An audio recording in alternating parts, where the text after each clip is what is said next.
Srimad Bhagavatam, Canto 3, Chapter 9 and Text 14. Who will read the shloka, then meanings, and then anuvad, this translation, and then purports? Let somebody come forward. Hare Krishna Prabhuji. Dandavat pranam.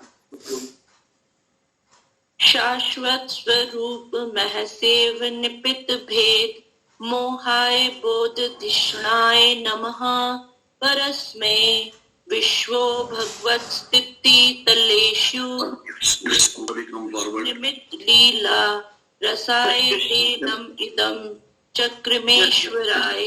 शब्दार्थ शाश्वत रूप से, स्वरूप दिव्य रूप, Mahsa महिमा के द्वारा, एव निश्चय ही, निपीत विभेदित भेद अंतर, मोहाय मोहमयी धारणा के हेतु, बोध आत्मज्ञान, धिषणाय बुद्धि, नमः नमस्कार, परस्मय दिव्यता को, विश्व उद्धव विराट जगत की सृष्टि स्थिति पालन, लयेशु संहार भी, निमित्त के हेतु, लीला ऐसी लीलाओं से, रसाय भोग हेतु, ते आपको नमः नमस्कार, इदम ये, चिक्रिम मैं करता हूँ, ईश्वराय परमेश्वर को।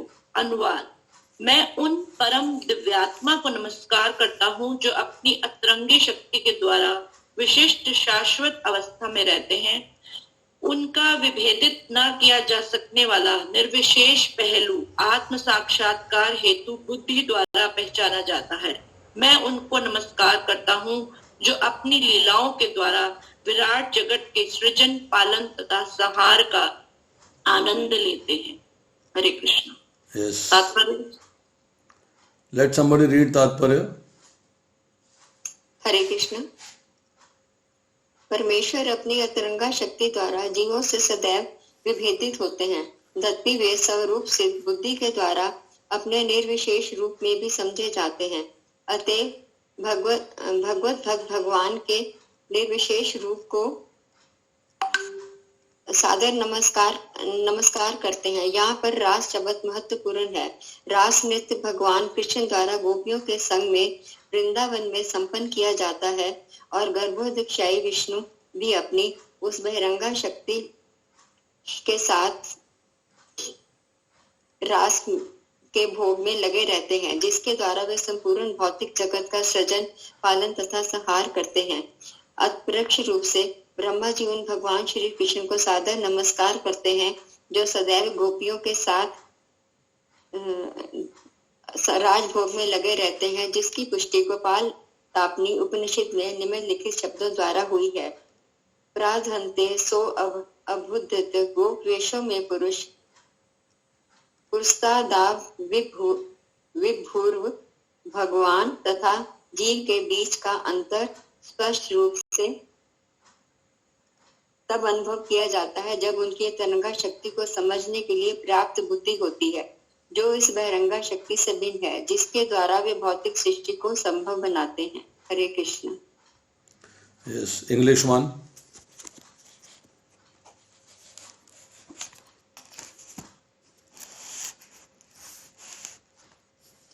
Hare Krishna. Translation. Let me offer my obeisances unto the Supreme Transcendence, who is eternally distinguished by his internal potency, whose indistinguishable impersonal feature is realized by intelligence for self-realization. I offer my obeisances unto him who, by his pastimes, enjoys the creation, maintenance and dissolution of the cosmic manifestation. Hare Krishna. Purport. Hare Krishna. Any devotee would like to read purport? Hare Krishna. The Supreme Lord is eternally distinguished from the living entities by his internal potency, although he is also understood in his impersonal feature by self-realized intelligence. Devotees of the Lord therefore offer all respectful obeisances unto the impersonal feature of the Lord. The word rasa is significant herein. The rasa dance is performed by Lord Krishna in the company of the cowherd damsels at Vrindavana, and the personality of Godhead, Garbhodakshai Vishnu, is also engaged in rasa enjoyment with his external potency, by which he creates, maintains and dissolves the entire material manifestation. Indirectly, Lord Brahma offers his respectful obeisances unto Lord Sri Krishna, who is factually ever engaged in rasa enjoyment with the gopis, as confirmed in the Gopal Tapani Upanishad in the following words. Parardhante sobuddhayata gopavesho me purusha purustad avirbhuva. The distinction between the Lord and the living entity is definitely experienced when there is sufficient intelligence to understand his internal, as distinguished from the external potency by which he makes possible the material manifestation. Hare Krishna. Yes, any realizations?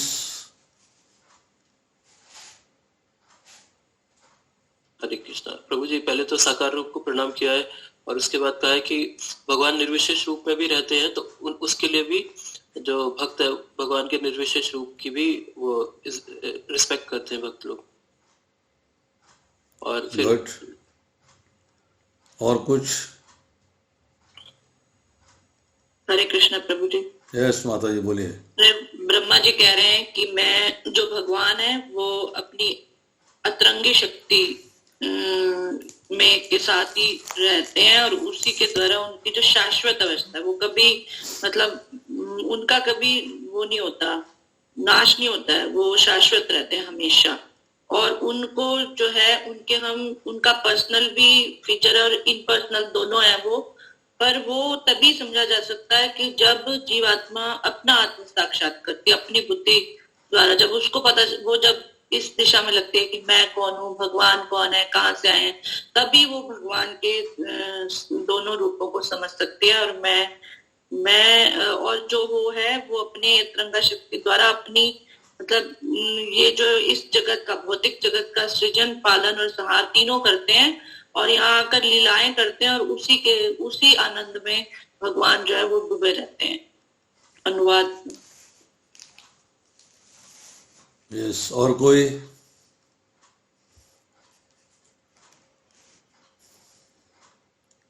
विनित्रा माता जी आप कुछ कहना चाहेंगी? Hare Krishna Prabhuji, Prabhu. This reminds me of the 3 stages of self-realization, Prabhuji. Yes.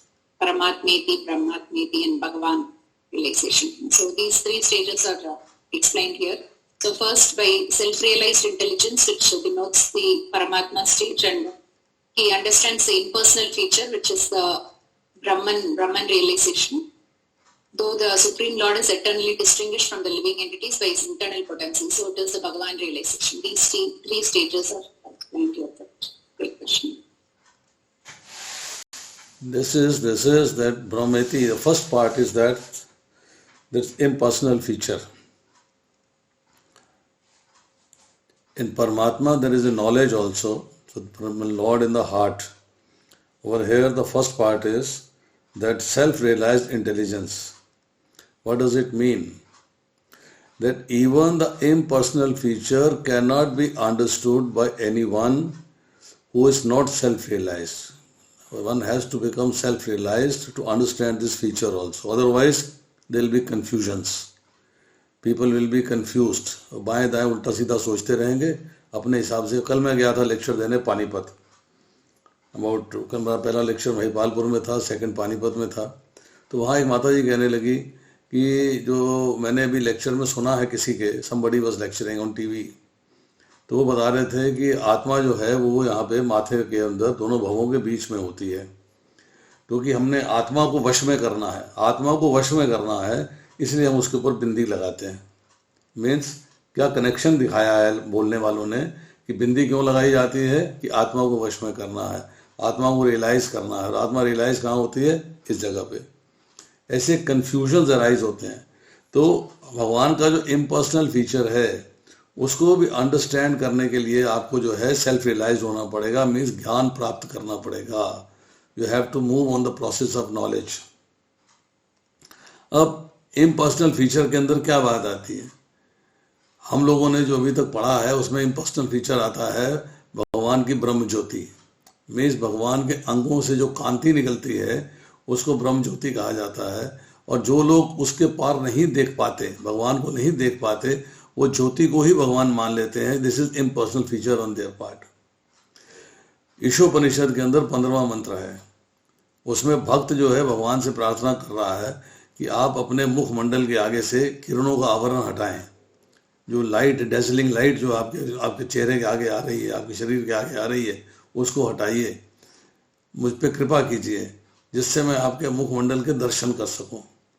सो जहाँ तक impersonal feature का सवाल है, एक इसमें पॉइंट और अंडरस्टैंड करने वाला है, दैट इज कि कुछ लोग मायावाद को और निर्विशेषवाद को एक ही मान लेते हैं।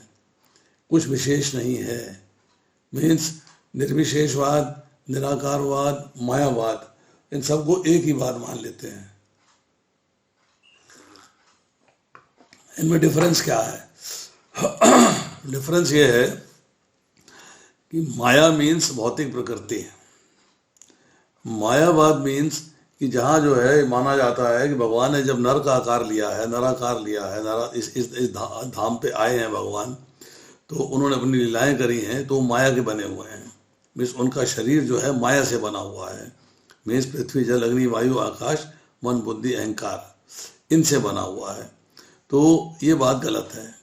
भगवान का शरीर दिव्य है, भगवान के कर्म भी दिव्य हैं, और भगवान धाम में रहें तो भी दिव्य हैं, यहाँ रहेंगे तो भी दिव्य हैं। उनका शरीर हम जैसा शरीर नहीं है। तो मायावाद का अर्थ ये हो गया कि भगवान का शरीर जो है वो उसी माया का बना है जिस माया से हमारा शरीर बना है। एक बात। दूसरी बात, निर्विशेषवाद और निराकारवाद बेसिकली एक ही है। निर्विशेष का मतलब है भगवान में कुछ विशेष नहीं है। क्या है? रोशनी का पुंज है।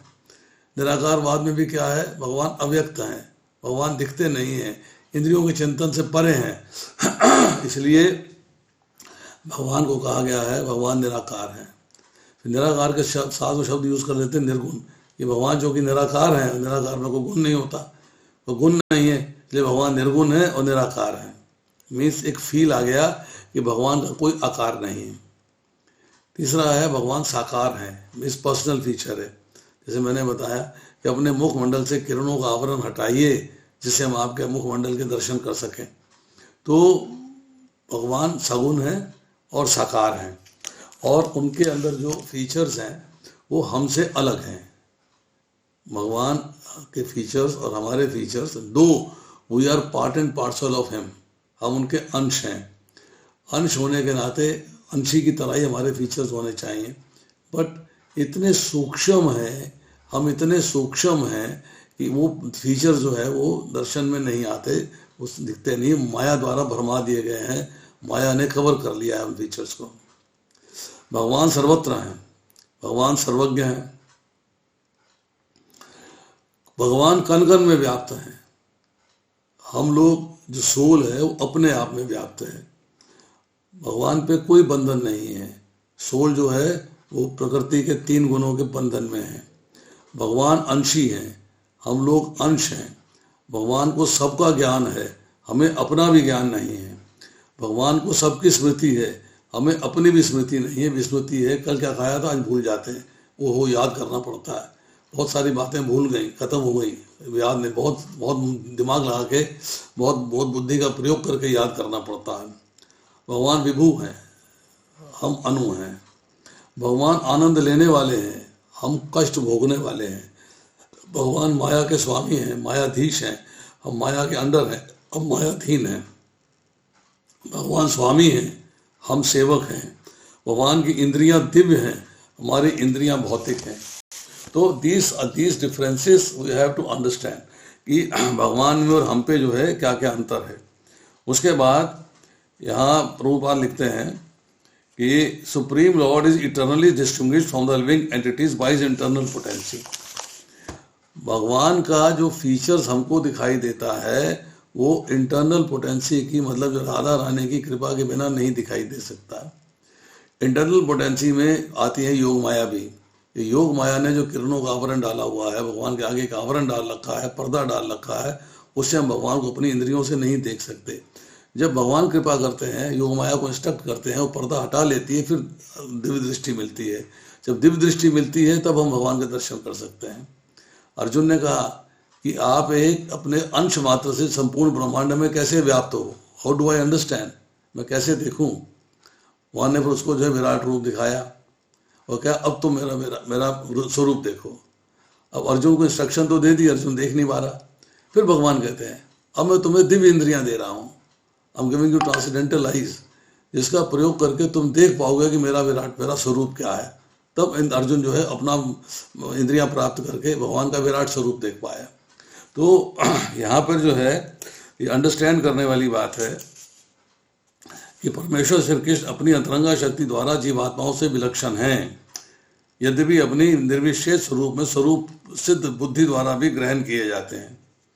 मीन्स आप साधारण बुद्धि के भी होके इतना स्वीकार कर लेते हो कि भगवान रोशनी का पुंज है, ये हर व्यक्ति स्वीकार कर लेता है। बट एक्चुअल भगवान कैसे हैं, कहाँ हैं, क्या स्वरूप है, सगुण है, निर्गुण है, साकार है, निराकार है, इस बात को समझना जो है जब तक सेल्फ रियलाइज सोल नहीं होगी, जब तक उसमें बुद्धि का प्रयोग नहीं कर पाएगी, अंडरस्टैंड नहीं करेगी, परंपरा से ज्ञान नहीं मिलेगा, तब तक समझ में नहीं पाएगी। भगवान कहते हैं ईशोपनिषद का इन्वोकेशन मंत्र है, ओम पूर्णमदः पूर्णमिदं पूर्णात् पूर्णमुदच्यते पूर्णस्य पूर्णमादाय पूर्णमेवावशिष्यते। भगवान पूर्ण है, भगवान कभी अपूर्ण नहीं होते। भगवान से असंख्य सृष्टियाँ निकलती हैं, असंख्य ब्रह्मांड निकलते हैं, फिर भी भगवान पूर्ण रहते हैं। अब किसी भी दिन को कंप्लीट होने के लिए, पूर्ण रहने के लिए दो चीज़ें आवश्यक हैं। जैसे दिन कहते हैं, दिन में दिन और रात दोनों आते हैं, अकेला डे लाइट नहीं आती, अकेला नाइट भी नहीं आती, दिन और रात पूरा होता है। इसी तरह भगवान का साकार रूप भी है और निराकार रूप भी है। साकार रूप में भगवान उपस्थित है अपने गोलोक वृंदावन में, और यहाँ भी निराकार लेके हमसे हमारे साथ लीलाएं करने के लिए आते हैं। निराकार रूप है वो स्वरूप जो कि भगवान की शक्तियाँ हैं। जैसे कि हम एक कमरे में बैठे हुए हैं, ट्यूबलाइट चल रही है, ट्यूबलाइट साकार है, परंतु जो रोशनी है वो निराकार है। जैसे माता जी ने कोट किया ब्रह्मेति परमात्मेति, उसमें प्रभुपाद ने बड़ा अच्छा एग्जाम्पल दिया है, भगवद गीता में बहुत बढ़िया एग्जाम्पल दिया है। एक व्यक्ति से पूछा गया कि सूर्य कहाँ है, वो रोशनी को दिखाई, कहते ही तो सूर्य है, उसके लिए रोशनी ही सूर्य है। दूसरे व्यक्ति से पूछा सूर्य कहाँ है, कहता वो जो गोला है ना आकाश में चमक रहा है, जो जिसकी तरफ देख नहीं पाते, आंखें जल जाएंगी, वही सूर्य है। तीसरे व्यक्ति से पूछा सूर्य कहाँ है, सूर्य क्या है, वो कहता है ये रोशनी सूर्य की है, वो सामने सूर्य दिखाई दे रहा है, और सूर्य जो है वो विवस्वान भगवान है, और वहाँ पर जो है सूर्य लोक है, सूर्य लोक में वो उपस्थित है, वहाँ से रोशनी यहाँ प्रकट हो रही है। कंप्लीट ज्ञान देता है। सत चित आनंद, सत मीन्स इटर्नल, चित मीन्स आपका ज्ञान ऐड हो गया उसमें, आनंद मीन्स ब्लेस, कि अब आप आनंदमय स्थिति में हो। तो यहाँ पर जो है अब कहते हैं भगवान के भक्त उनके निर्विशेष रूप के प्रति सब प्रकार की समादरपूर्ण प्रवृत्ति करते हैं। जो भगवान का भक्त है वो ब्रह्म ज्योति को भी आदर मान सम्मान देता है। भगवान का साकार रूप नहीं है, पर भगवान का निराकार स्वरूप तो है, तो उसको भी आदर देता है, उसको भी मान देता है, उसको भी सम्मान देता है। उसके बाद यहाँ पर जो है शब्द की चर्चा हुई है रास, रसाय ते नमो मेध्यम चक्र वैश्वाय। रास, रास का अर्थ ये है कि भगवान ने आनंद लिया है माधुर्य रस का गोपियों के साथ नृत्य करके। 8 वर्ष के बालक, गोपियां छोटी बड़ी सब आयु की, सबके साथ भगवान नृत्य कर रहे हैं, रास का आनंद ले रहे हैं। पर ये जो रास का आनंद है ये वृंदावन में ही है। रुक्मिणी ने द्वारका के अंदर भगवान से कहा कि हम भी रास करना चाहते हैं। मैंने कहा नॉट पॉसिबल। बोली हमें भी आप वृंदावन के रास में एंटर करा दीजिए, आपकी पत्नियां हैं, आपके साथ रहती हैं, आपकी सेवा करती हैं, आपके सारे कार्य देखती हैं। मैंने कहा नो, तुम ऐश्वर्यमयी हो, तुम रास में पार्टिसिपेट नहीं कर सकती। रास में पार्टिसिपेट करने के लिए आपको माधुर्यमयी होना पड़ेगा, और माधुर्य जो है केवल वृंदावन में है, द्वारका में नहीं है। अब रुक्मिणी जी नाराज हो गई, उदास हो गई, तपस्या करने चली गई। जब भगवान उसको तपस्या से मना के लाते हैं और कहते हैं कि भाई रास में तुम पार्टिसिपेट नहीं कर सकती हो, अब तुम कुछ और मांगो, तब रुक्मिणी कहती है कि मैं आपके अंग संग रहना चाहती हूँ।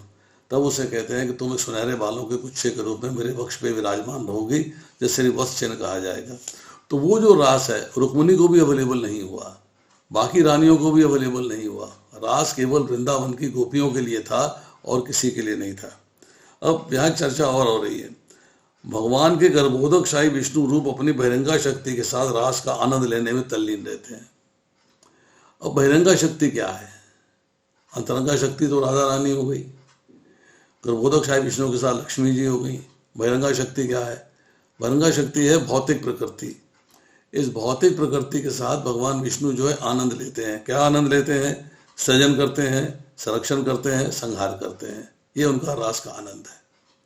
भौतिक प्रकृति में रहते हुए भी भौतिक प्रकृति से लिप्त नहीं होते, वो लिप्त नहीं होते, पर इस सब चीज़ों का आनंद लेते हैं। इसके बाद अप्रत्यक्ष रूप से भगवान ब्रह्मा उन परमेश्वर श्री कृष्ण के प्रति अपनी प्रणति अर्पित करते हैं। वस्तुतः जो गोपियों के साथ रास का आनंद लेने में रत रहते हैं।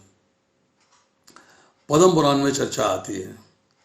पद्म पुराण में जो है शिव जी बैठे हुए हैं कैलाश लोक में, तपस्या कर रहे हैं, भगवान कृष्ण के नाम का जप कर रहे हैं।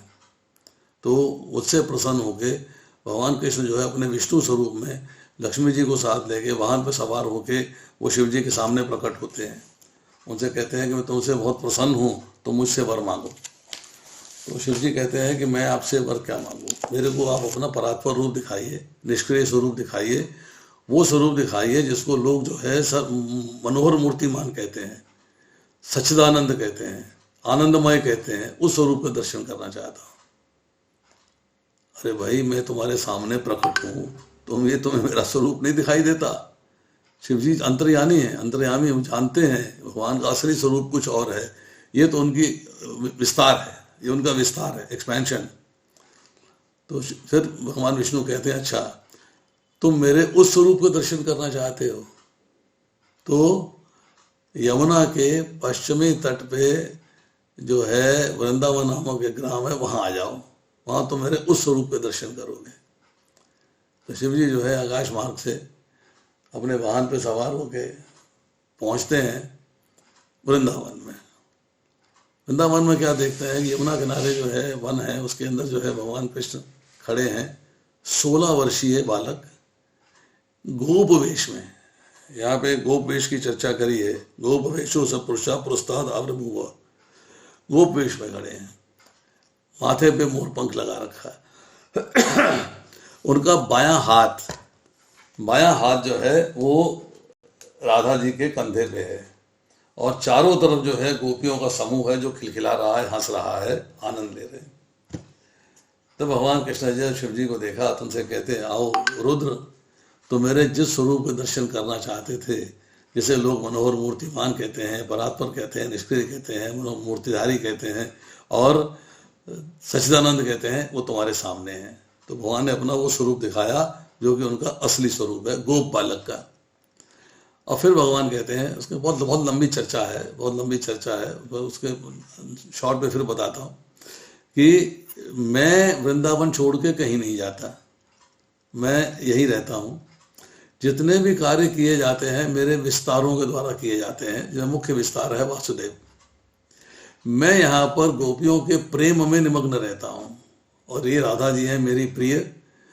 मेरे के प्राप्त करना है तो इनके माध्यम से आना पड़ेगा, मतलब अंतरंगा शक्ति के माध्यम से आना पड़ेगा। अब भगवान ने ये क्लियर कट इंस्ट्रक्शन दे दिया कि अगर मुझे प्राप्त करना है तो वाया मीडिया है राधा रानी, और राधा रानी के साथ जो मेरा प्रेम है उसके अंतर्गत, उसके वशीभूत होकर मैं वृंदावन छोड़ के कहीं जाता नहीं, मैं गोपियों के साथ यहीं भी रहता हूँ। तो यहाँ प्रभुपाद लिखते हैं, वस्तुतः जो गोपियों के साथ रास का आनंद लेने में रत रहते हैं। वेदों में गोपाल तापनी उपनिषद में इन शब्दों को प्रमाणित किया गया है कि पराधरांते स्वबुद्ध्यता गोपवेशो सब पुरुषा पुरस्ताद आविर्भूव। जिस बहिरंगा शक्ति के द्वारा भगवान भौतिक संसार का अस्तित्व संभव बनाते हैं। जो भौतिक संसार है ये इंटरनल पोटेंसी से संभव नहीं होता। इसके लिए भगवान की जो बहिरंगा शक्ति है, जो एक्सटर्नल पोटेंसी है, उसके द्वारा सारे कार्य होते हैं। वो सब भगवान के अंडर हैं, सब भगवान के द्वारा कंट्रोल किए जाते हैं। भगवान जो है कहते हैं 9वें अध्याय के अंदर, मैं अध्यक्षेन प्रकृति सोचते से चराचरम, मतलब प्रकृति जो है मेरी अध्यक्षता में कार्य करती है। मैं ही प्रकृति को चलाने वाला हूँ, मैं ही प्रकृति को बनाने वाला हूँ। ये मेरी शक्ति है जिसके द्वारा भौतिक सृष्टि का सृजन होता है, जिसके द्वारा भौतिक सृष्टि का प्राकट्य होता है। तो जिस बहिरंगा शक्ति के द्वारा भगवान भौतिक संसार का अस्तित्व संभव बनाते हैं, कि भौतिक संसार जो है वो भगवान की बहिरंगा शक्ति का प्राकट्य है। जब उससे अलग अंतरंगा शक्ति को समझ लेने की पर्याप्त विवेक बुद्धि उत्पन्न हो जाती है, तब भगवान और जीवात्मा का अंतर निश्चित रूप से अनुभव हो जाता है। तब फर्क पता लगता है कि मेरे को अपने में और भगवान में क्या अंतर है। वो कब पता लगता है? जब विवेक बुद्धि उत्पन्न हो जाती है। When your intelligence develops, your intelligence becomes extremely understanding of what is right and what is wrong. अब आर्ट ऑफ डिस्क्रिमिनेशन कर पाते हो कि क्या ठीक है और क्या गलत है। तो अंतरंगा शक्ति को, पहले बहिरंगा शक्ति में रह रहे हैं, बहिरंगा शक्ति को समझिए, फिर जीव शक्ति है, तटस्था शक्ति है, उसके बारे में समझिए, फिर भगवान की अंतरंगा शक्ति के बारे में समझिए। जब आप तीनों को समझ लेंगे फिर भगवान को समझ पाएंगे, तब आपको भगवान की अंडरस्टैंडिंग आएगी। अब जहाँ तक सवाल है कि भगवान की शक्तियों का, उस पर हम पहले भी चर्चा कर चुके हैं। आज हमारे पास अभी थोड़ा समय है तो हम थोड़ी सी चर्चा कर लेते हैं। भगवान की एक पर्सनल एनर्जी है जो भगवान की विल पे चलती है। उसमें 3 विभाव हैं, 3 प्रभाव हैं, 3 अनुभाव हैं। विभाव का मतलब है ऑब्जेक्टिव कंपोनेंट्स, प्रभाव का मतलब है इन्फ्लुएंसेस, और अनुभाव का मतलब है इमोशनल कंपोनेंट्स। जो विभाव है उसके फिर आगे 3 अंश हैं, चित्त शक्ति, जीव शक्ति, माया शक्ति। जो हमने बताया, इंटरनल पोटेंसी, जीवा तटस्था पोटेंसी, एंड माया शक्ति इस भौतिक प्रकृति। जो 3 इन्फ्लुएंसेस हैं, प्रभाव हैं, उसमें आती है इच्छा शक्ति, ज्ञान शक्ति, क्रिया शक्ति। और जो 3 इमोशनल कंपोनेंट्स हैं उसमें आती संधिनी, संवित और आहदनी। तो इस तरीके से जो है भगवान की शक्तियों को डिवाइड किया गया है। अब बात करते हैं 3 एनर्जेटिक ट्रांसफॉर्मेशंस की, विभाव की। तो चित्त शक्ति का मतलब है स्पिरिचुअल पोटेंसी, जीव शक्ति का मतलब है लिविंग एंटिटी, और माया शक्ति का मतलब है इल्यूजनरी पोटेंसी अर्थात भौतिक प्रकृति। जब जो है अनलिमिटेड पोटेंसीज की बात करते हैं, प्रभावों की बात करते हैं, इन्फ्लुएंसेस की बात करते हैं, तब जो है इच्छा शक्ति का मतलब है पावर ऑफ अनरिस्ट्रिक्टेड विल। मतलब भगवान के अंदर जो है, हम कहें कि उनकी जो इच्छा शक्ति बड़ी लिमिटेड है, no, it is unrestricted, limit नहीं है उसकी। भगवान जो चाहे वो कर सकते हैं। ज्ञान शक्ति means power of knowledge, and क्रिया शक्ति मीन्स क्रिएटिव एनर्जी। अब जब अनुभाव की बात करते हैं, अनुभाव के अंदर जो है 3 इंट्रिंसिक पोजीशंस हैं। दे आर एक्टिवेटेड बाय क्रिया शक्ति, अनुभाव। सत मीन्स संधिनी, मीन्स इटर्निटी पोर्शन, वैकुंठ और भगवान का एबोड, और ये सारी जो है पोटेंसी ये संधिनी के द्वारा मैनेज होती है। संवित मीन्स ज्ञान एंड विज्ञान, knowledge portion, creates emotions of Vaikuntha, and संधिनी पोटेंसी ऑफ कॉग्निजेंस। मतलब संधिनी को कार्य कराने के लिए जो ज्ञान है, नॉलेज पोर्शन जो है, वो संवित कहलाता है, चित्त शक्ति कहलाती है। और तीसरा है आनंद शक्ति, that is bliss portion, that is pleasure giving potency, जो आनंद देने वाली है। तो अब जब हम बात करते हैं चित्त शक्ति की, तो चित्त शक्ति में है जब क्रिया शक्ति का कार्य होता है, इच्छा शक्ति का कार्य होता है, जो सिर्फ कृष्ण के पास है और किसी के पास नहीं है। तो गोलोक मैनिफेस्ट होता है, वैकुंठ मैनिफेस्ट होता है, और भगवान के अदर एबोर्ड्स भी मैनिफेस्ट होते हैं। अब कृष्ण के नाम और 2, 4 और 6 armed forms, pastimes and his associates in Goloka, Vrindavan and Vaikuntha, ये सारे के सारे प्रकट होते हैं। तो spiritual qualities, his mercy, his forgiveness and generosity, सारी जो है चित्त शक्ति से प्रकट होती है। तो ये बहुत डिटेल्स हैं। इसके बाद चित्त शक्ति जो है जब इन्फ्लुएंस होती है ज्ञान शक्ति के द्वारा, पहले हुई थी इन्फ्लुएंस इच्छा शक्ति के द्वारा, अब इन्फ्लुएंस हो रही है ज्ञान शक्ति के द्वारा। तो ये पोजेस करती है वासुदेवा फॉर्म को, और इसमें जो है वेरियस परसेप्शंस, ऐश्वर्य, माधुर्य, ब्यूटी ऑफ स्पिरिचुअल वर्ल्ड, ये सारे के सारे इसके द्वारा मैनेज होते हैं। और उसके बाद जो है तीसरी आती है जीव शक्ति। जीवा शक्ति जो है इन्फ्लुएंस होती है इच्छा शक्ति से, अर्थात कृष्णा करते हैं इसको इंतजाम। ज्ञान शक्ति से अर्थात वासुदेव करते हैं, और क्रिया शक्ति को मैनेज करते हैं संकर्षण। जब जीवा शक्ति एक्टिव होती है तब देवता प्रकट होते हैं, ह्यूमंस प्रकट होते हैं, असुर प्रकट होते हैं, राक्षस प्रकट होते हैं, इस तरह गंधर्व वगैरह सारे लोग जो है इसी के रास्ते से प्रकट होते हैं। अब चित्त शक्ति के अंदर जब क्रिया शक्ति का इफेक्ट आता है तो अनुभाव जो है वो एक्टिव हो जाते हैं। तो संदनी, संवेद, आदनी combine to produce distinctive ecstasy of प्रेमा। तब जो है प्रेम का आनंद जो है, जो ब्लिस है, वो मिलना शुरू हो जाता है। तो इस तरह जो है हम अगर भगवान की शक्तियों के बारे में बात करें तो there is a very long list और दीज आर वेरी अनलिमिटेड। कोई इनकी गिनती नहीं है। क्या कार्य कैसे हो रहा है, चैतन्य चरितामृत पढ़ेंगे तो इसमें उत्तर मिलेगा। कैसे हो रहा है, कैसे मैनेज हो रहा है, कैसे किया जा रहा है, इसका जो है अगर पूर्ण ज्ञान प्राप्त करना है तो आपको चैतन्य चरितामृत की मध्य लीला के 20वें अध्याय में जाना पड़ेगा। उसमें आपको एक ज्ञान मिलेगा। Difficult to understand, difficult to perceive also, difficult to realise also, पर बार बार पढ़ने से, बार बार समझने से, बार बार सुनने से कुछ बात थोड़ी थोड़ी समझ में आनी शुरू हो जाती है। तो भगवान की शक्तियाँ जो हैं असीम हैं, अनंत हैं, जिनकी कोई लिमिट नहीं है। इसीलिए भगवान जो है उनको समझना भी उतना ही मुश्किल है जितना कि हम बच्चा जो है कैलकुलस को समझना मुश्किल लगता है उसे। छोटे बच्चे को कैलकुलस बड़ा मुश्किल लगता है, समझ स्कूल में कॉलेज में ज़्यादा समझ में नहीं आती बात। इसी तरीके से भगवान की शक्तियों को हम लोग अभी एंटरिंग फेज में हैं, न्यू फाइट्स हैं हम लोग, तो हम लोगों को शक्तियों को समझना भी डिटेल में बड़ा मुश्किल है। परंतु मेहनत करने से, प्रयास करने से, बार बार सुनने से, बार बार पढ़ने से, परंपरा सुनने से बात थोड़ी थोड़ी समझ में आनी शुरू हो जाती है। चलिए, इस श्लोक में इतना ही है। अगर अगला श्लोक करना चाहते हैं तो कर लीजिए, वरना को प्रश्न उत्तर कर लीजिए। तो आज का सेशन कंक्लूड करते हैं। हरे कृष्णा। तो किसी वक्त का कोई प्रश्न है तो आप पूछ सकते हैं, या नेक्स्ट श्लोक करना है तो नेक्स्ट श्लोक भी कर सकते हैं। जैसी इच्छा हो, जैसी आपकी मर्जी हो।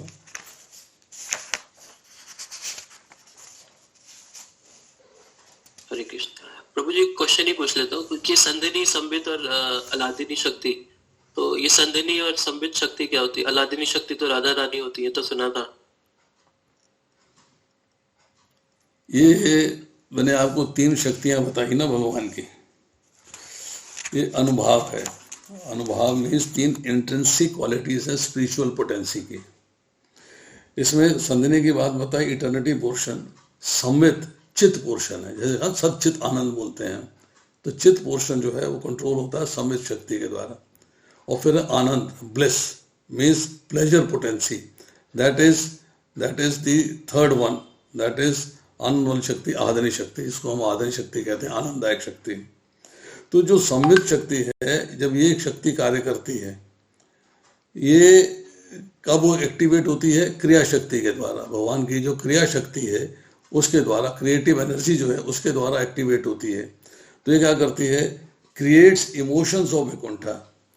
वैकुंठ में जो इमोशंस है, इमोशनल कंपोनेंट है, उसको एक्टिवेट कर देती है।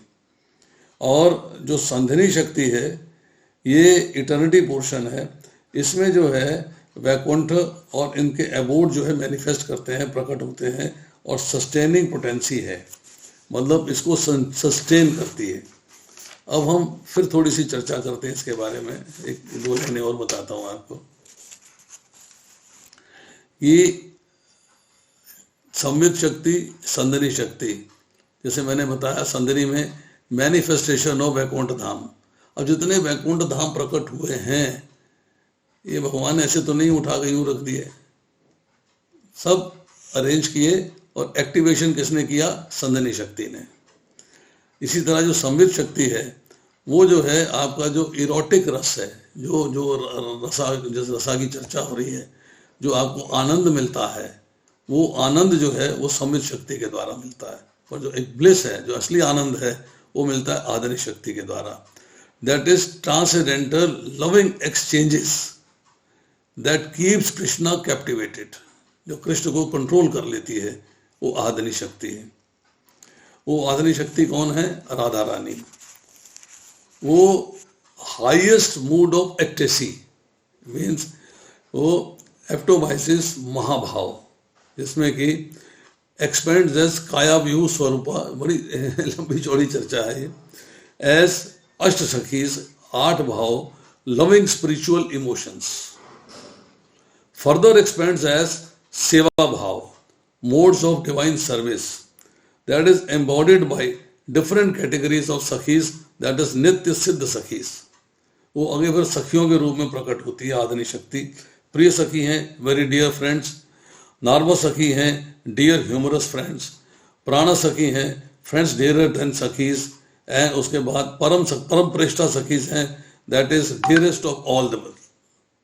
ये अलग अलग सखियों की फिर चर्चा आती है, ये अलग अलग सखियों की डिटेल्स हैं। इसके बारे में मैं आपको थोड़ा सा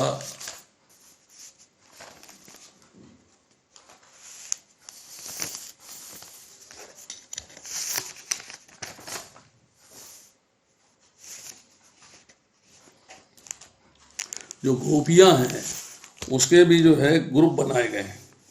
एक है सखी, एक है नित्य सखी, एक है प्राण सखी, एक है प्रिय सखी, एक है परम प्रेष्ठा सखी। तो सखी में है ऑर्डिनरी गर्लफ्रेंड्स, वृंदा है, धनिष्ठा है, कुसुमिका है।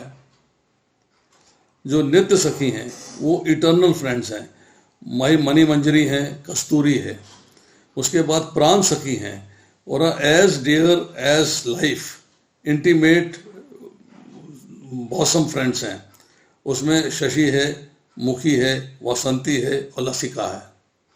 उसके बाद प्रिय सखीज हैं, कमला है, माधवी है और मालती है। उसके बाद परम प्रेष्ठा सखीज है, उसमें 8 सखियां हैं, ललिता, विशाखा, चित्रा, चंपकलता, तुंग विद्या, इंदुलेखा, रंग देवी और सुदेवी। जो मायापुर में 8 सखियां देखते हैं वो परम प्रेष्ठा सखियां हैं। तो ये सारी की सारी मैनिफेस्टेशन जो है इंटरनल पोटेंसी के द्वारा होती है, जिस अंतरंगा शक्ति के द्वारा होती है। उसके बाद जब स्वरूप शक्ति में जीवा और स्वरूप शक्ति का जो कनेक्शन बताया गया है, संदनी शक्ति में जो अणु है, जो सूक्ष्म रूप में है, हमारी आत्मा है, वो चैतन्य है, माइन्यूट स्पार्क ऑफ कॉन्शियसनेस, वो संदनी के द्वारा कंट्रोल होता है। समित के द्वारा सारा ब्रह्म ज्ञान उनके द्वारा कंट्रोल होता है। और आदनी के द्वारा परफेक्ट ब्रह्मानंद एंड ब्लिस ऑफ ब्रह्म का आनंद प्राप्त होता है, भगवान का आनंद प्राप्त होता है आदनी शक्ति के द्वारा। इसी तरह माया शक्ति के साथ जब प्रभाव बनता है तो संधनी, समित और आदनी, समित में 14 प्लेनेटरी सिस्टम्स बनते हैं। फिजिकल फॉर्म्स, जीवा की फिजिकल फॉर्म्स क्रिएट होती हैं। समित शक्ति के द्वारा मेटेरियलिस्टिक नॉलेज मिलती है और आदनी शक्ति के द्वारा एग्जिबिट्स ग्रॉस मंडेन प्लेजर, आनंद के सिवाय और कुछ नहीं है। समित शक्ति अरेंज करती है different relationships amongst residents of Braj. Braj के जो लोग हैं उनका क्या संबंध है आपस में, वो सारा जो है समित शक्ति के द्वारा अरेंज होता है। Then manifest mystical moods and relationships, flute playing, cow attraction and रासलीला, ये सब समित शक्ति के द्वारा मैनेज होती है। और संदनी शक्ति करती है manifest elements, earth, water, air, villages, forest, Govardhan hill, ये सारा संदनी शक्ति जो है ऑर्गेनाइज करती है। This also provides spiritual forms of Shri Krishna, Shrimati Radhika Rani, friends, companion, servants and cows, maintain spiritual abodes, श्रेल बजा। ये प्रभु जी मध्य लीला चैतन्य चरणामृत पढ़ना पड़ता है, तो उसमें जो है पूर्ण ज्ञान दिया हुआ है, मतलब अच्छे तरीके से समझा रखा, बढ़िया तरीके से बताया हुआ है। और कुछ बताइए। प्रभु जी बहुत सारा ज्ञान है, इतना तो समझ पाना ही नहीं समझ में आता प्रभु। ये सुन लें और बार बार सुने और फिर पढ़ें, सीसी खोलें, मध्य लीला खोलें, 19, 20, 21, 22 ये 4 अध्याय मध्य लीला के जो है तेल निकाल देते हैं, हालत खराब कर देते हैं। बार बार पढ़ने पड़ते हैं, बार बार, तब इस बात समझ में नहीं आती।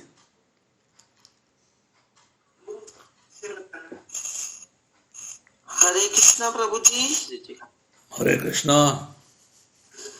प्रभु जी, दंडवत प्रणाम। दंडवत प्रणाम माता जी, बोलिए। प्रभु जी, जब रुक्मिणी जी को ही भगवान ने मना कर दिया कि आप रास में नहीं आ सकती, तो शिव जी कैसे आ गए? रास में कहाँ है, भगवान ने परमिशन दी है तब आए। भगवान जब सैंक्शन करेंगे तभी कोई जा सकता है, अदरवाइज कोई नहीं जा सकता। अच्छा,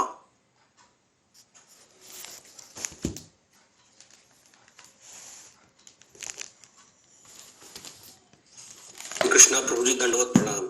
दंडवत प्रणाम प्रभु। प्रभु जी, जैसा कि आज आपने बताया कि भगवान साकार भी हैं, निराकार भी हैं, तो मतलब उस चीज को थोड़ा समझना था प्रभु जी, समझ नहीं पाता हूँ। जैसे अब हम लोग क्या करें, जैसे इस्कॉन में तो यही बताया जाता है 4, 4 और 16 का नियम है, मतलब 4 बजे उठ जाइए और 4 नियम का पालन करिए और 16 माला का जप करिए। अब भगवान को समझ पाना भी कठिन और दुर्लभ है, जैसा कि आप बता रहे हैं। अध्ययन करना भी दुर्लभ है, मतलब बड़ी कठिनाई, बार बार सुनने के बाद चीजें समझ में आती प्रभु जी। तो ऐसी स्थिति में अब करें क्या? जैसे आपने कहा बार बार अध्ययन करेंगे, तो माइंड यही कहता है इतना तो नहीं कर सकते, तो कोई जो चीज रहे मार्गदर्शन प्रभु जी उतना कर ले जो शुद्ध और सरल तरीके से कर ले, तो उस पर कुछ मार्गदर्शन करिए प्रभु जी। और मतलब निराकार और साकार को समझने में, द्वैत अद्वैत को समझने में थोड़ा सा, और क्योंकि हर बार प्रभु जी कहीं कुछ न कुछ आ ही जाता, न चाहते हुए भी द्वंद्व प्राप्त हो जाता है। जैसे हम चाहते कि हमारा मन एकाग्र रहे, किसी एक सिद्धांत को मान, लेकिन समाज ऐसा है या माया देवी ऐसी या प्रारब्ध ऐसा है कि कुछ चीजें निकल के आ जाती हैं और फिर वह द्वंद्व दे देती है या द्वैत सिद्धांत मन में आ जाता है प्रभु जी। ये प्रभु जी आपके 3-4 प्रश्न हैं जी जी, आप इनको इकट्ठा मत पूछ के बारी बारी से पूछा करिए। पहला प्रश्न है, सुनिए मैं बताता हूँ आपको, मेरी बात सुनिएगा। पहला प्रश्न है साकार और निराकार। जी प्रभु। साकार का मतलब है जिसका आकार है, निराकार का मतलब है जिसका आकार नहीं है। हम कहते हैं भगवान निराकार हैं, उसके दो तरीके समझने के हैं। एक, जिसको हम अपनी इंद्रियों से नहीं देख सकते पर हम उनकी प्रेजेंस को रियलाइज करते हैं। हम भगवान की सत्ता को, भगवान की प्रेजेंस को, भगवान की एक्टिविटीज को रियलाइज करते हैं, परंतु हम उन्हें अपनी इंद्रियों से नहीं समझ पाते, नहीं देख पाते, इसलिए हम कह देते हैं भगवान निराकार है। एक तरीका ये है, एक चीज ये है समझने की। दूसरा, भगवान अपनी शक्तियों के रूप में निराकार है। जैसे मैंने एग्जाम्पल दिया, मैं कमरे में बैठा हूँ, ट्यूब जल रही है, साकार है, रोशनी इसकी है, वो निराकार है, रोशनी ट्यूब से ही आ रही है। इस तरह भगवान साकार हैं, उनकी जो ब्रह्म ज्योति है वो निराकार है। ये दूसरी अंडरस्टैंडिंग है कि साकार में और निराकार में ये भेद है कि भगवान को पूर्ण मानना है। ओम पूर्णमदः पूर्णमिदं पूर्णात् पूर्णमुदच्यते, भगवान को पूर्ण समझना है। तो इसके लिए सिंपल सी बात है, भगवान साकार भी है, भगवान निराकार भी है। निराकार अपनी शक्तियों के रूप में है, साकार स्वयं उपस्थित है। हम देख नहीं पाते, ये हमारी इंद्रियों की कमी है, हम अंडरस्टैंड नहीं कर पाते, हमारी श्रवण की कमी है। एक पहला प्रश्न हो गया आपका। दूसरा प्रश्न बताइए। आपको अपना लक्ष्य पता होना चाहिए। जी प्रभु जी। आप, मुझे यहां से जाना है नेहरू प्लेस और 9 बजे मेरी अपॉइंटमेंट है, कार में बैठा हुआ हूं। मेरा टारगेट जो है नेहरू प्लेस पहुंचने का है। बाएं में कोई एक्सीडेंट हो गया, मेरा कोई कंसर्न नहीं है। दाएं में कोई झगड़ा चल रहा है, मेरा कोई कंसर्न नहीं है। बाएं में पेड़ गिर गया, मेरा कोई कंसर्न नहीं है। मेरा टारगेट है बिल्कुल वन लाइन कि मुझे नेहरू प्लेस 9 बजे पहुंचना है। तो मेरा टारगेट है कृष्ण प्रेम प्राप्त करने का। माया बाएं में क्या कर रही है, मुझे इससे कोई कंसर्न नहीं है। माया दाएं में क्या कर रही है, मुझे इससे कोई कंसर्न नहीं है। आई एम नॉट bewildered, मैं भटकता नहीं उससे, अपने लक्ष्य के प्रति केंद्रित रहता हूँ कि मेरा लक्ष्य है भगवान का प्रेम प्राप्त करना। वो कैसे प्राप्त होगा, इसकी मुझे वर्किंग करनी है। मुझे बाएं दाएं चीज़ें भटकाती नहीं है, डिस्टर्ब नहीं करती हैं, डिस्ट्रैक्ट नहीं करती, मुझे डिस्टर्बेंस नहीं होती। निद्रा सबको प्यारी लगती है। दिन में भी आदमी चाहता सो जाए, जहाँ बैठे वहाँ सो जाए। रात में तो बिल्कुल सोना 8 घंटे चाहता ही है। जब आप भगवान की सेवा में होते हैं तब आपको कॉम्प्रोमाइज़ करने पड़ते हैं, समझौते करने पड़ते हैं। एक सिंपल सा एग्जांपल अभी देता हूँ आपको, कल की बात बता रहा हूँ। कल मैं सवेरे उठा, एक ऑनलाइन लेक्चर था, दोपहर में महिपालपुर गया, मेरे यहाँ से 14 किलोमीटर है, वहाँ पे लेक्चर दिया। वहाँ से लौट के मैं गया पानीपत, 140 किलोमीटर, 138 किलोमीटर के आसपास पानीपत में लेक्चर दिया। वहाँ से मैं रात को 12 बजे लौटा हूँ। 12 o'clock लौटने के बाद सुबह फिर मैं 7 बजे आपके साथ उपस्थित हूँ। ये भगवान का आकर्षण है जो मुझे कंपेल करता है कि नहीं भाई ये काम करना है। 5 तारीख को मेरी मदर इन लॉ का डेथ हो गया था लखनऊ में। मुझे लखनऊ जाना था, 12:30 की फ़्लाइट थी और 9 बजे घर से निकलना था। सुबह मेरा लेक्चर था गुड़गांव 45 सेक्टर के लिए। मैंने सुबह का लेक्चर दिया है 1 घंटे के बजाय 45 मिनट, और 45 मिनट्स देने के बाद मैं वहाँ से ट्रेवल किया हूँ और लखनऊ पहुँचा हूँ। वहाँ फर्स्ट डे काम किया है। नेक्स्ट डे मैंने सोचा वो सवेरे का टाइम फ्री है, चलो मंदिर में लेक्चर दे के आते हैं। इस्कॉन टेम्पल लखनऊ गया, लेक्चर दिया। फिर उनकी क्रिया पे गया 13वीं वाले दिन, 11वें वाला दिन होता है। उस दिन कुछ नहीं किया मैंने कार्य। अगले दिन, उससे अगले दिन 2 दिन मैं वहाँ था, दोनों दिन फिर टेम्पल लेक्चर देने गया। मैं अपने ससुराल गया, वहाँ सब लोग अपना बैठे हुए हैं, बातें चल रही हैं, माता जी की याद चल रही है, उनकी चर्चाएँ हो रही हैं। मैं काहे लेक्चर देने जा रहा हूँ? नहीं, लेक्चर भी देने गया और साथ में 3 लोग और भी लेके गया कि चलो भैया लेक्चर करेंगे, जाके मंदिर के दर्शन करेंगे, जाके सुनेंगे। ये आकर्षण के बिना नहीं हो पाता है। कल की बात बताता हूँ, जो आने वाला कल है। आने वाले कल में सुबह फिर मुझे लेक्चर देना है 8 से लेकर 9 बजे तक, और 9 बजे मुझे जाना है जीबी पंत हॉस्पिटल एडमिट होने के लिए कि मेरा हार्ट की टेस्टिंग होगी। पता नहीं बचूंगा कि नहीं बचूंगा, पता नहीं आपके पास आ पाऊंगा कि नहीं आ पाऊंगा, कोई गारंटी नहीं है। बट अपना कार्य ठाकुर जी की सेवा पूरी करके जाऊंगा। ये नहीं है कि मैं लेक्चर, मेरे को भी निद्रा अच्छी लगती है। रात को 12 बजे आया हूँ, 1 बजे सोया हूँ, सुबह फिर 4 बजे उठ गया हूँ। मैं भी सो जाऊँ थोड़ी देर और, नहीं, लेक्चर देना है, भगवान की सेवा करनी है तो करनी है, चाहे उसके लिए कोई भी सैक्रिफाइस करना पड़े, कोई भी त्याग करना पड़े, कुछ भी करना पड़े। ये बात सोचेंगे तो भगवान की सेवा कर पाएंगे, नहीं तो कंफ्यूज रहेंगे। तीसरी बात, 4 बजे उठने की आपने बात करी। 4 बजे उठने का नियम है क्योंकि कार्य ब्रह्म मुहूर्त में होने चाहिए, बट सब्जेक्ट टू हमारी अपनी हेल्थ कंडीशंस पे, फैमिली कंडीशंस में, सोशल कंडीशंस में, इकोनॉमिक कंडीशंस में, सारी कंडीशंस को कंसीडर करते हुए आपको टाइम की एडजस्टमेंट करनी है। मेरे पास एक लड़का आया, अभी वरुण प्रभु से भी बात हो रही थी उस दिन कि सुबह अगर 4 बजे उठ के मुझे सारे कार्य करने हैं और मैं बैंकिंग में काम करता हूँ, बैंकिंग में, लड़का कहता है मैं बैंकिंग में काम करता हूँ, अगर मैंने हल्का सा नींद का झोंका लग गया मेरे को और मैंने बटन दबा दिया तो किसी का पैसा किसी के अकाउंट में ट्रांसफर हो जाएगा, किसी का मैटर किसी के अकाउंट में चला जाएगा। तो I have to be very alert. तो इसलिए मैं रात की निद्रा पूरी करने के बाद ही जागता हूँ। जितने कार्य संभव हो सकते हैं पति पत्नी मिल के करते हैं। मैं ड्यूटी वर्शिप है, पत्नी जी आप करिए, मैं दर्शन करूँगा और 2 मिनट के लिए आरती अटेंड करूँगा, फिर मैं अपने काम देखूंगा, मुझे और भी कार्य करने हैं। तो वो आपस में उनका एडजस्टमेंट है। अब घर में सेवा हो रही है, अगर मैं सोचूं कि मैं भी ड्यूटी वर्शिप करूंगा, पत्नी भी करेगी, बच्चे भी करेंगे, तो लगातार एक के बाद एक होती चली जाएगी, तो जीवन चलाना कई बार मुश्किल हो जाता है। We have to compromise with the situations. हमें सिचुएशन के साथ कॉम्प्रोमाइज करना होता है। अगर मेरे पास समय है मैं अवश्य करूंगा, मेरे पास टाइम है मैं अवश्य करूंगा, मेरे पास शक्ति है मैं अवश्य करूंगा।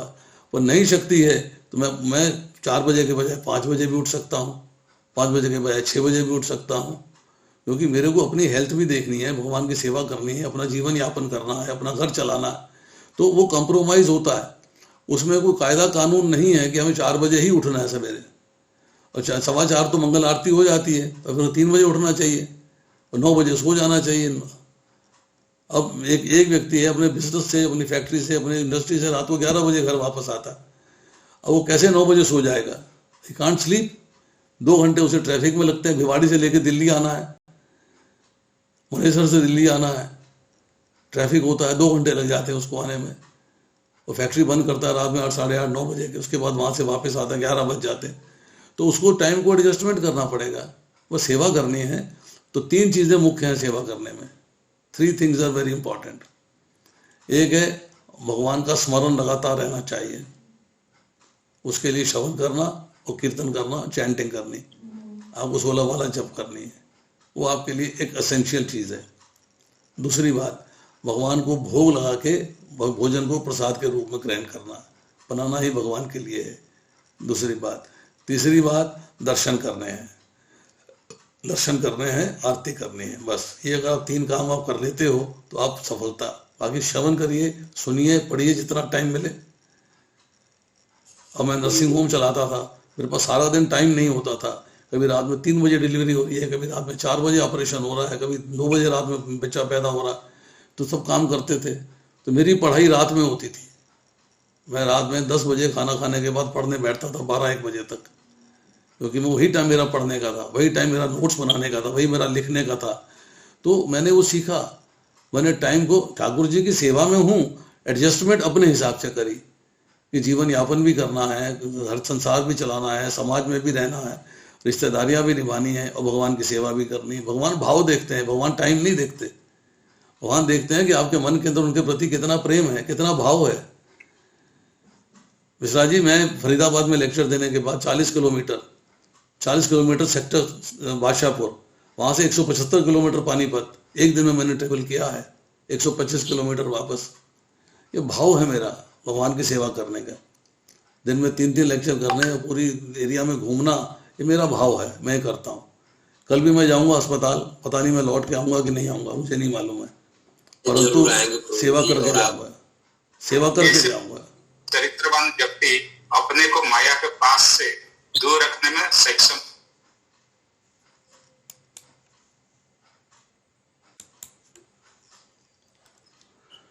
और कोई प्रश्न है किसी का? हरे कृष्णा, किसी अन्य भक्त का कोई प्रश्न तो आप पूछ सकते हैं।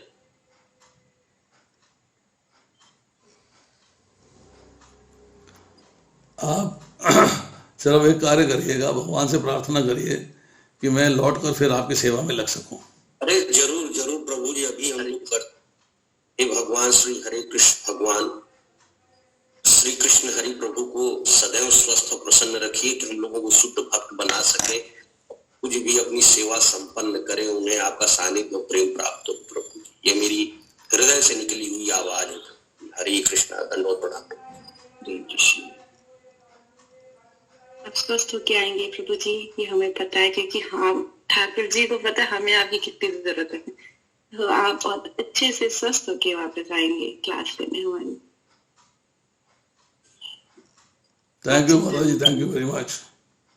हरे कृष्णा, बिल्कुल प्रभु जी, स्वस्थ होके वापस आइए प्रभु जी।